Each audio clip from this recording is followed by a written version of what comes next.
Hello everyone welcome back to my new mini blog. तो blog आरंभ एत बढ़िया व्यू सहित मुझे करुँची देखिपे आम साइड भी बहुत सारा लाइट लगी जाइए दशहरा पाई। तापर मुझे रेडी गली मंदिर जावाक माँ दर्शन करने फास्ट आम आसिलु माँ गढ़चंडी मंदिर। आज माँ महा सरस्वती बेश होता आलती होपण मैंने भी माँ आलती दर्शन कर दिखाँ बहुत शांति लगे माँ का आलती देखिकी। किस टाइम मंदिर में रही सारापर आम मैंने आसी जाइलु माँ कटक चंडी मंदिर। माँ कटक चंडी दर्शन करने आगु माँ मंगला दर्शन आम मैंने करूँ आपण मैंने भी दर्शन कर दिंतु।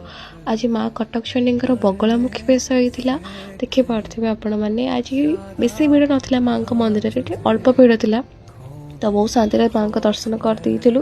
तापर ये माँ मंदिर पुणी तरह डेकोरेशन होहेतु आगू अष्टमी आसूँ तो तापर आम घर को पलि आसान घर को आसारापर इंडिया पाकिस्तान मैच चलता तो आज यूजुअल आमर जो देखा निहाती दरकार एंड ऑब्वियसली आम इंडिया ही विन कर बहुत प्राउड फिल हो एंड किए खाली मैच देखिए मतलब कमेंट रे जनइबे एंड ये ब्लॉगटा मुझे एंड कर ब्लॉगटा भल लगे प्लीज लाइक करदे कमेंट करदे शेयर करदे बाय।